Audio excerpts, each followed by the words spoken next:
This week on The Travel Show. A resurrection in Bavaria. The role of Jesus is very exhausting. We play 5 times a week and I play half of the plays, and every day after the play you're really exhausted because it's a very demanding day. 50 years of interrail. Very relevant today in terms of the greenness, the sustainability, and also that wonderful thing, slow travel. And a night in the best house in Belfast. Not only am I staying in the same house, I'm actually going to be sleeping in the very room that he had as a child.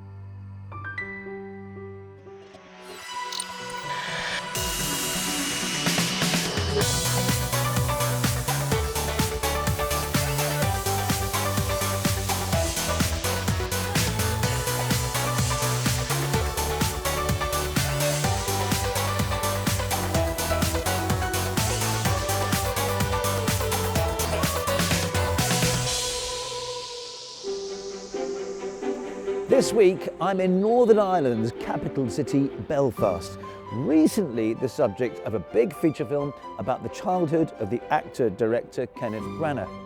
But I'm here to find out more about another of the city's famous sons. And you might guess who that is if you look at this statue behind me. First though, we're in Germany to see an incredible once-in-a-decade performance of a play staged by a whole village. In 1634, the people of Oberammergau recreated the suffering, death and resurrection of Christ in thanks for being spared from the plague. They promised to repeat it every 10 years and did so until coronavirus forced its abandonment in 2020.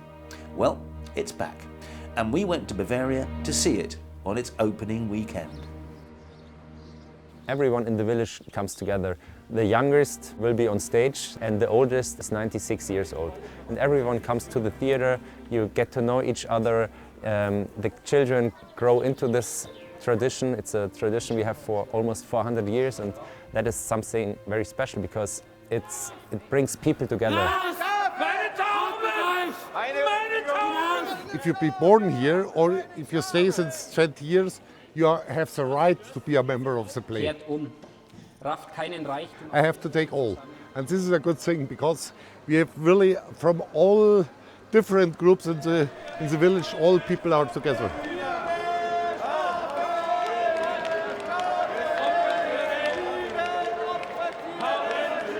A member of a church, even Muslims, poor people, even with rich people. So I bring together all on stage. It's about 2,500 costumes made and designed. All of the 2,500 costumes are made here in our little costume department, and worked 2 years on it. And the fabrics are from all over the world.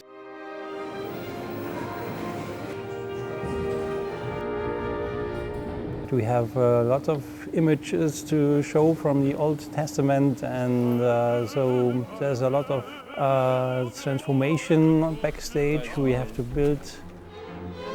Was Jahwe nicht, der geleitet hat euch alle Zeit. Our team of technicians are 40 people.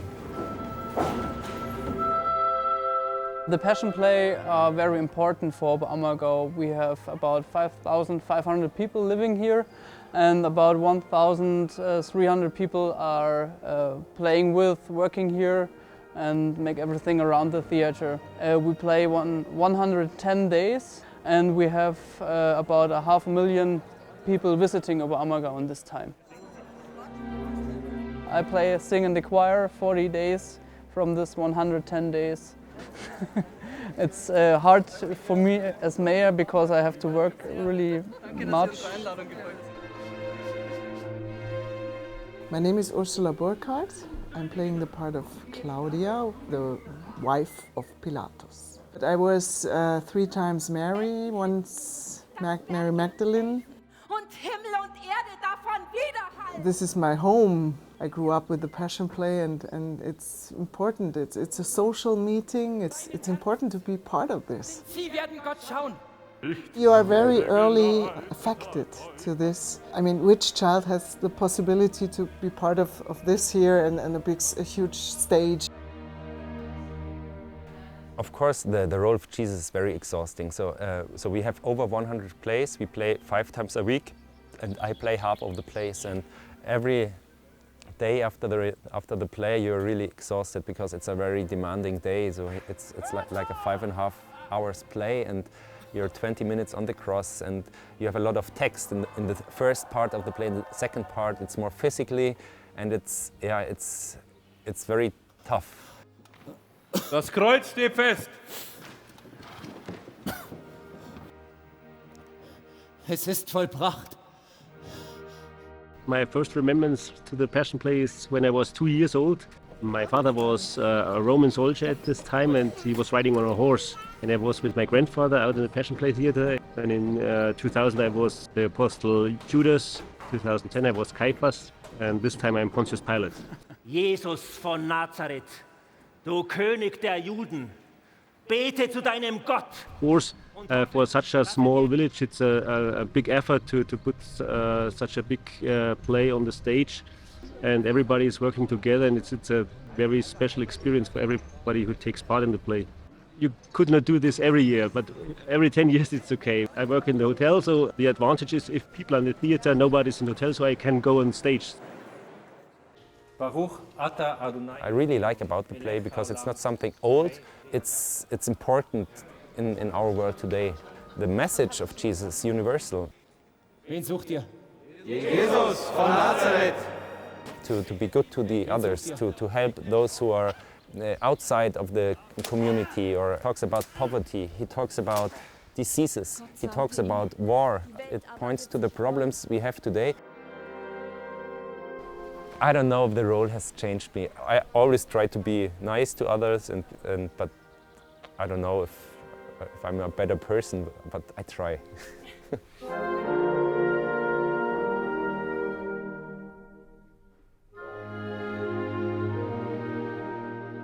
You can catch the Passion Play all the way through till October. And if Bavaria is on your list in the coming months, here are some things worth bearing in mind. Oktoberfest is back after a 2-year hiatus. The Wiesn, as it's known locally, started as a simple wedding celebration for Bavarian royalty in 1810. It's now a major folk festival, attracting millions of visitors from across the world, and sees over 1 million gallons of beer drunk each year. Fancy putting on your lederhosen or Dirndl? Then make your way to Munich anytime between September the 17th and October the 3rd later this year. Till the Cows Come Home is an annual festival that promises to keep the party going until the cows come home. Literally. Each September in the Bavarian Alps, cattle are brought down to the villages from their mountain meadows. This traditional event is called the Vischheid. The cows are treated like celebrities on the way back home to their owners. And locals dress up in traditional costumes and celebrate this event with Oompa music, beer and traditional food. Some of the best views of the fairy tale-esque Neuschwanstein Castle can be seen from the Marienbrücke Bridge. However, the bridge has been closed for over a year due to structural problems.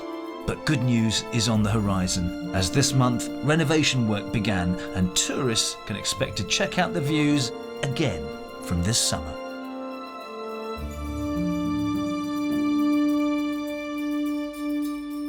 Still to come on the travel show. Simon's here celebrating 50 years of the European Interrail Pass. There was the added attraction of night trains, which provided somewhere for you to rest your head, if not necessarily sleep, as the train clattered across Europe. Waiting to receive was mighty best. And they say, never meet your heroes. What a goal! But what about sleeping in their bed? I'm in Belfast for a trip the 10-year-old me just wouldn't have believed. I wonder what he would have made of this. So don't go away.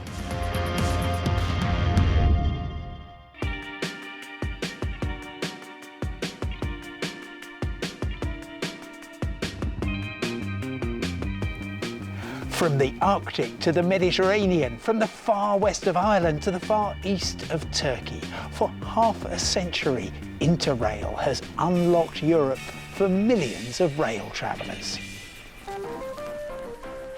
In 1972, widespread international travel was beyond the reach of the average European.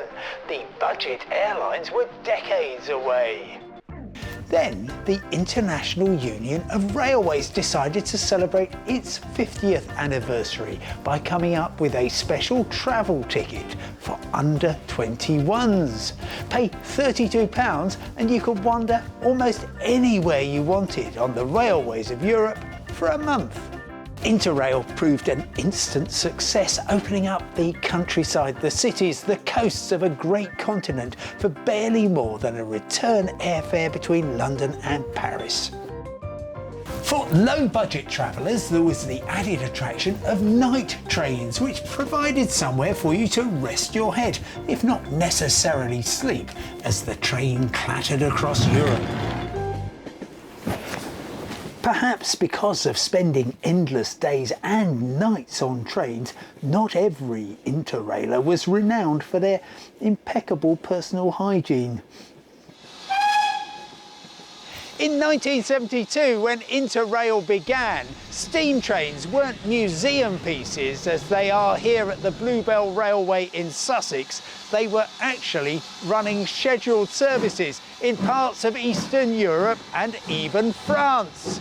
Since then, of course, Europe has had a revolution on the railways, with some expresses travelling at over 300 kilometres an hour. And Interrail has been transformed too. It's now open to anyone of any age. And forget the old paper pass, Interrail now comes as a smartphone app. But before you jump on board, here's some things to look out for. The fastest trains in Italy, Spain and France require you to pre-book a seat and pay a supplement of €10 or more. Yes, even though you've already got an Interrail pass. And since Brexit, the 3-month pass could push the British traveller slightly over the 90-day limit for the so-called Schengen area. Using as much as you legally could would mean no visit to those countries for 90 days before or afterwards. Depending on where you're going, Interrail could prove a false economy. In Eastern Europe, in Portugal, on the classic trains of Europe, ordinary tickets are very cheap. And in Luxembourg, all public transport is free. So how to make the most of an Interrail pass? I'm going to meet the railway historian and writer Christian Wolmar. Christian, I give you an Interrail pass valid for 1 month, the traditional, original Interrail. Where are you going to go? Oh, I'd go into the farther reaches of Eastern Europe, into kind of deep forest. You probably see some bears. You'll go to the back end of Romania, odd places in Bulgaria. All those places which, were closed to us until the fall of the Berlin Wall and are still somewhat mysterious. We're celebrating the 50th anniversary of Interrail, but isn't it just a bit of railway nostalgia? Very relevant today in terms of the greenness, the sustainability, and also that wonderful thing, slow travel. We don't want to kind of have to rush everywhere, go to some ghastly airport. Whereas on the train, you go there slowly and you kind of, the scenery changes gradually, the weather changes gradually, and you get there feeling good. For me, the greatest virtue of Interrail is serendipity, making things up as you go along, changing your plans on a whim or a whispered recommendation from a fellow train traveller. I'll be back on the rails of Europe this summer, and I hope to see you on board.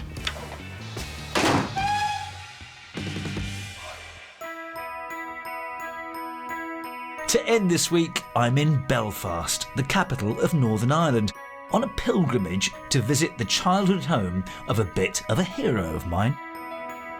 He was among the 60s biggest sporting stars, so influential that one of the city's airports is actually named after him.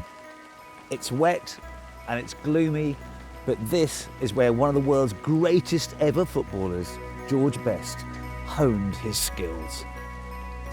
Here in Northern Ireland, the saying goes, Maradona good, Pele better, George Best. Waiting to receive was Mighty Best. He simply walked the ball into the net. What a goal! United in the lead.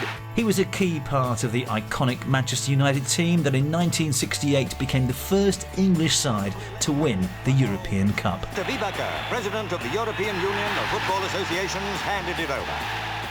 And off the pitch, he was just as famous for his glamorous, hard-partying lifestyle, which led to the nickname the Fifth Beatle. George Best had changed sides.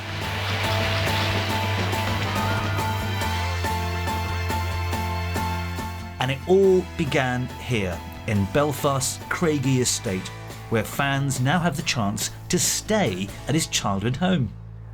Hello, you must be Peter. I am. Welcome to George Best's house. Come on in. Thank you very much. Wow.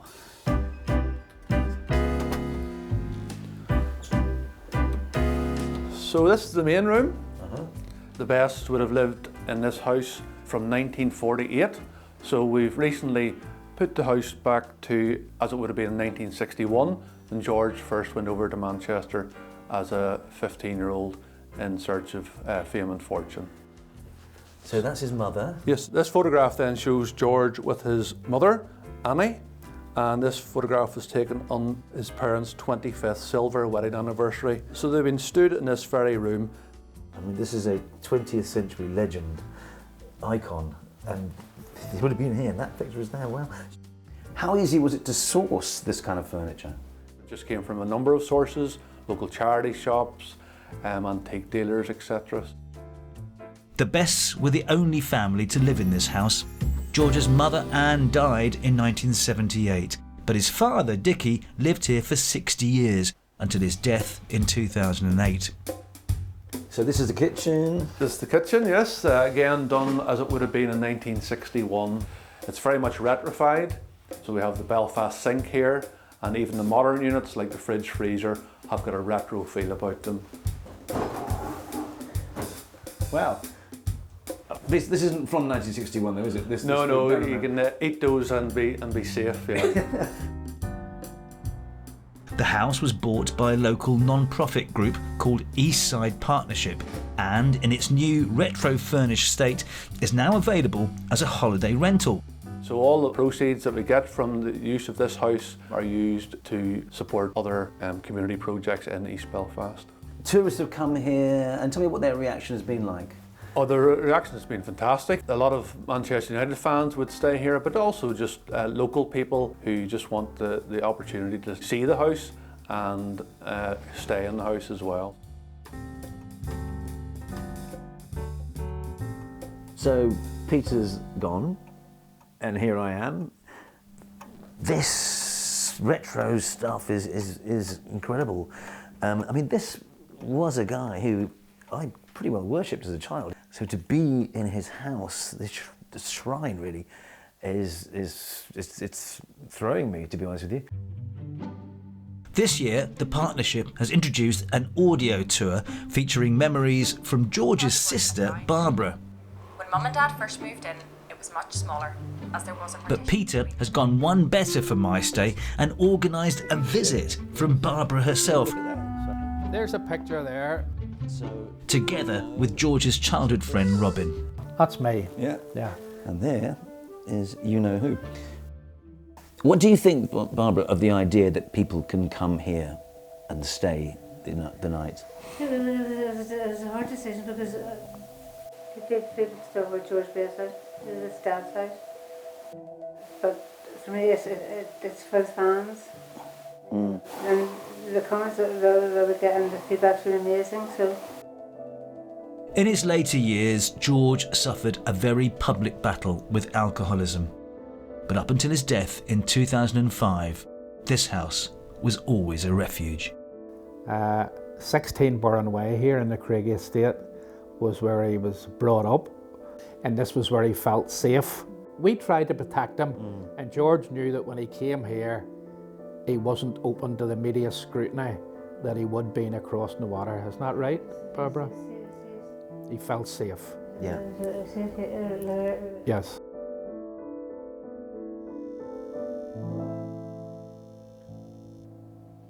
Right, well, it's night time, and it feels a bit intrusive, but anyway, this is obviously one of the bedrooms where the family lived in. But not only am I staying in the same house, I'm actually going to be sleeping in the very room that he had as a child. It's a kind of medium-sized room, the kind of room that any 12-year-old, 13-year-old boy would have, I guess. I wonder what he would have made of this. Hopefully, he would have found it quite funny.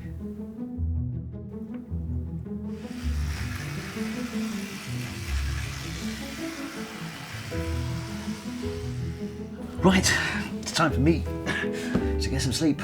Although I'm not completely tired yet. I need some reading material. And I think this should do the trick. Good night.